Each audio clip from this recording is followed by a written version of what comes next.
Hi everyone, I'm Ben from Treehouse Theatre, and today I'm in school because we're going to do something rather cool. We're going to make a film in a day.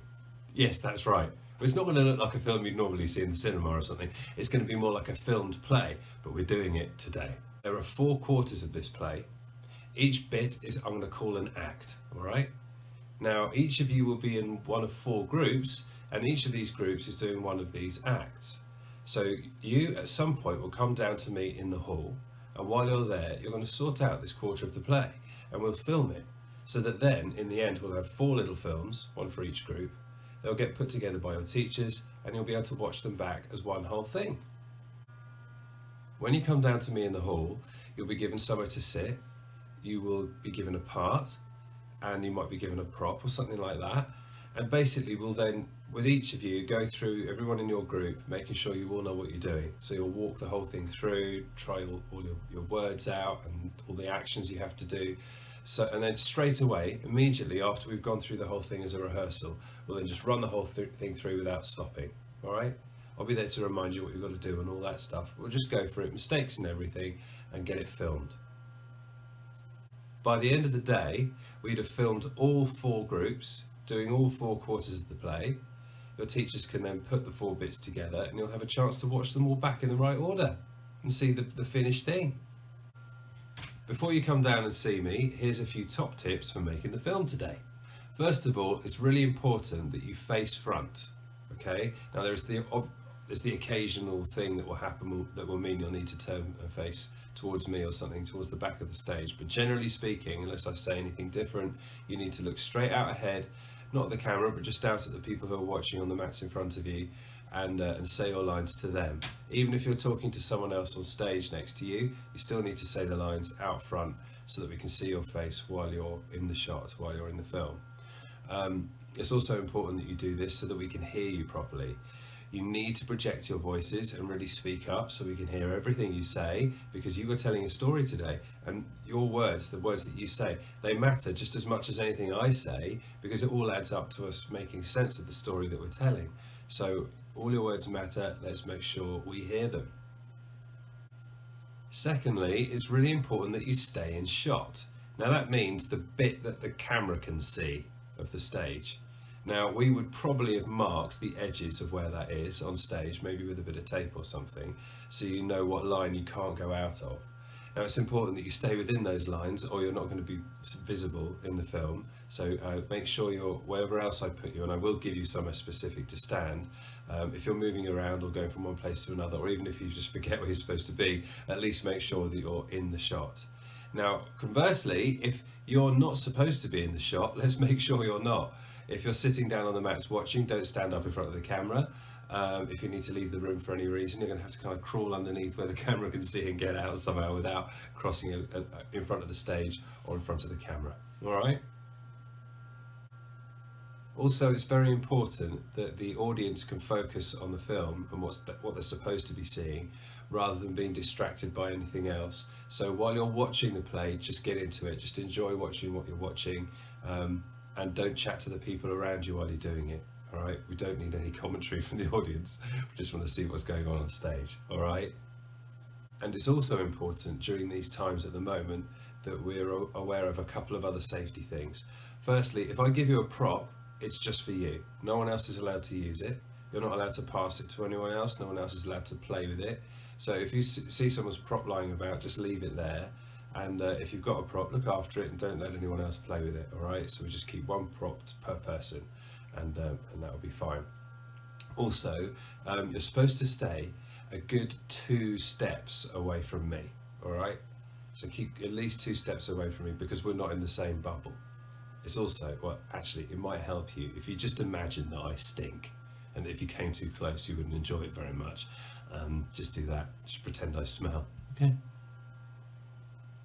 Now, we need to talk about cue cards. You're not expected to know your words off by heart today. You're going to have little cards with your words on so that you can just read the words that you need to say, all right? Everyone's going to be the same. It doesn't matter that everyone can see these cards when you're being filmed, because it's what everyone will expect, and it's still going to be fun anyway, all right? Now, you need to know how these work, so I'll show you what they look like. So I've got a couple on here. This one here is just a short, easy one. So we'll start off with this so you can see the basics. Now you can see there's some grey writing and some black writing. Okay, let's move it a little bit closer.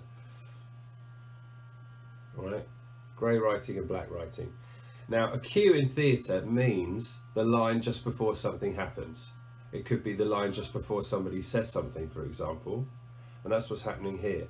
You've got the grey bit there is the cue, and this bit here, the bit in black, is what you have to say. So you're listening out for the grey bit. You're not going to read this out loud. Someone else is going to say that, and when that has finished, you then have to come in and talk, if this was your card. You can see this is for a character called Swamp Hide, all right? You can see the name of the character is written there above the line. Now you don't need to say the name of the character, all right? It just tells you who's speaking. It would be silly if you did, wouldn't it? It would be like me saying, Ben, hello, Ben, can I have a cup of tea, please? Ben, what? You see what I mean? You don't say the name of the character, you just say what's written underneath it. So if this was you, you'd be listening for Alfred here, saying all this stuff in grey, which finishes off with the line, Mr. and Mrs. Swampide, thank you again. And then you would say, it's an honour, mighty king. And then that's that bit finished. It doesn't mean you sit down straight away. It doesn't tell you what you have to do around what you're saying. It just tells you literally what your words are. Okay, so you'll need to imagine that this is fitting into some actions as well that you'll find out about at the time. Now this card over here, this is a different character in the same scene, and it's a little bit more complicated because this person's just got a bit more to do in the way of saying things. And there's two boxes here as well. We'll come back to that in a minute. Two red boxes. Now she's in the same scene, so she's got Alfred doing this bit here. Then she's got her actual cue, which is Swampide saying the line we just talked about. And then she has to say her bit here, but mighty or not, while we're putting out the piggy poo, you watch my cakes, don't let them burn. There's her line there, and there's a little bit more to say what happens after that. Now, because she's got two boxes, that means that she's in two separate bits. There's something that happens in between this bit and this bit that isn't shown on the card. So after that bit's happened, other people are going to say stuff. All right, blah, blah, blah, blah. People are saying things, doesn't matter. She's not saying anything yet. She's listening out for this cue here. As soon as she hears this line at the top of the second box, Mrs. Swampide, you're back. She then has to do the rest of the stuff on the card, all right? She says that, so other people say that, and then she says a line at the end, all right? I hope that makes sense. The only thing you might notice is that there's some lines here that have brackets around them, and they're in italics. That's because they're not actually lines, they're stage directions. They're things you have to do instead of things you have to say. All right, in this case it says re-entering there, which means coming back onto stage. So she doesn't say that, she just does it.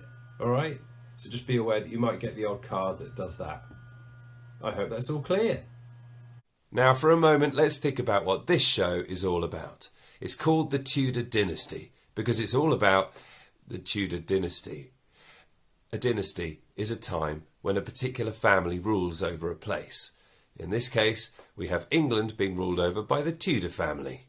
It started in 1485 with the Battle of Bosworth, when Richard III, who was the leader of the Plantagenet family, was beaten by Henry Tudor. And then his family ruled all the way through until 1603, when the last of the Tudor kings and queens, Elizabeth I, died, having had no children. So the Stuart family took over after that. I really hope you enjoy the story.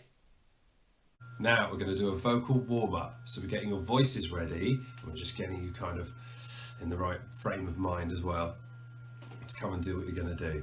Now it's very important, like I said, to speak up nice and loud. So first of all, let's just think about the technique for that. Now here, underneath your ribs, like those, your ribs going down like that, you put your hand just underneath there, just a little bit lower than the view of your ribs. Underneath your hand, inside your body there, is a big sheet of muscle that goes all the way through like this. It's like, almost like dividing your body in half inside. It's called your diaphragm. And when you breathe in, if you try this yourself, so if you keep your hand here, take a deep breath right down into your belly, not just into your lungs, but right down through into here. You can feel your hand like being lifted away as your tummy tightens up underneath that, all right? And then you breathe out. You should feel your hand go down as the air comes out. If I do it side on, you might be able to see better. Take a breath in. Fat Ben. Breathe out. Skinny Ben. I wish. Anyway, so